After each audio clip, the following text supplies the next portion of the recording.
Well, thank the gentleman. And you know, the gentleman mentioned something about the Hope Scholarship.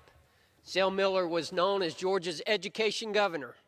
He was the founder of the Hope Scholarship. And as the gentleman noted, it's resulted in a number of students who have been able to complete their college degrees in their college careers as a result of the Zell Miller Scholarship and the Hope Scholarship. Before I recognize the next speaker, I want to continue on what I was sharing with you about Zell's early life and the fact that after he got out of the Marine Corps, he went to Young Harris College, and he was a professor of history and political science, but he was something else. He was also a baseball coach. He coached baseball at Young Harris College. I had the privilege of talking to some of his former players. In fact, we just had homecoming up at Young Harris a few weeks ago, and I had the opportunity to talk to Don Harp, a retired Methodist minister who has served for many years on the Board of Trustees at Young Harris College, and who was one of the best baseball players to ever come through Young Harris. And he was telling me a story about how he was a catcher on the baseball team. And they had a lead in a game, and he was calling the signals, and he said there was this, they were ahead by 1 run, and in the 2 outs in the top of the 9th inning, they were about to wrap it up, and he said he called for 2 sinkers in a row. And sure enough, he got 2 strikes on the batter and had an 0-2 count. And he said then he decided he'd call for a fastball. So he called for a fastball, and sure enough, the batter hit it right up the middle. 2 runs scored, and they got behind by 1 run. He said he went back to the bench after that inning, and he said they were behind by 1 run, and he went back to the bench, and he said Zell Miller was coach, and he was sitting on the bench. And he said he motioned to him. He said, "Come over here." He said he came over here, and he said, he sat beside him, and he said, Coach Miller looked at him, he said, "If you ever make another call like that, you'll be sitting here by me the rest of this game." He said he understood right then exactly what he was to do.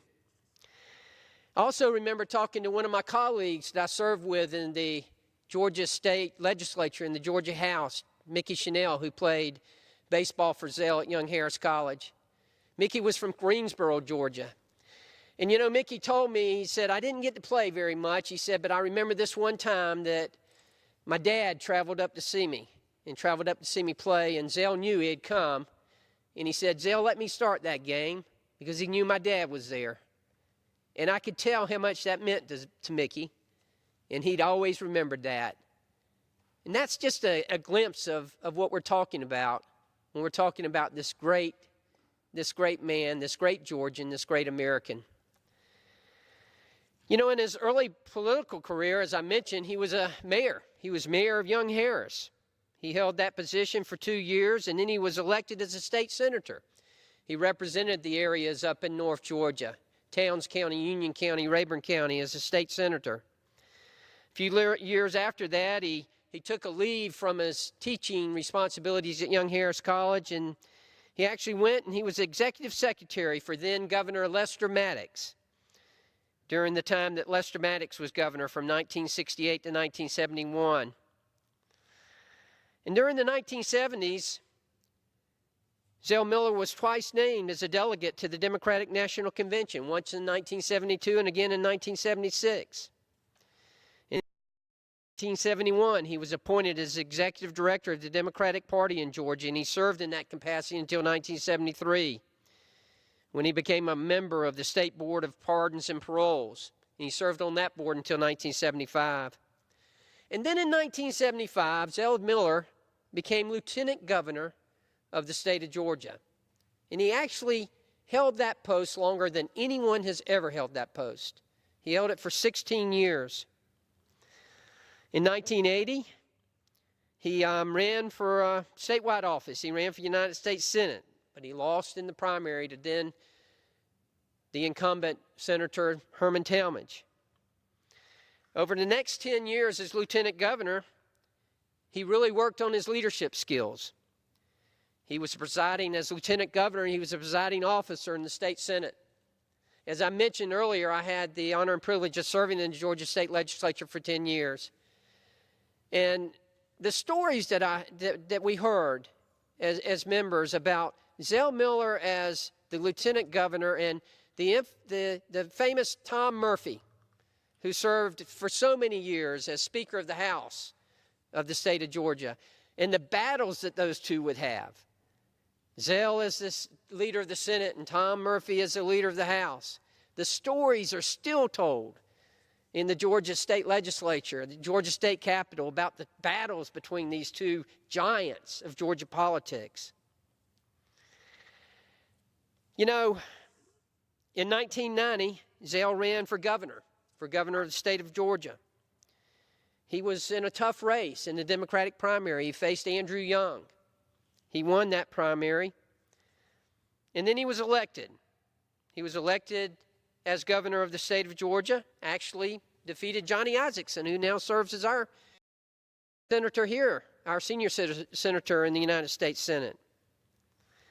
And before I go on and tell you about his governorship, I'll pause again and yield to another one of my colleagues from Georgia, Representative Hank Johnson.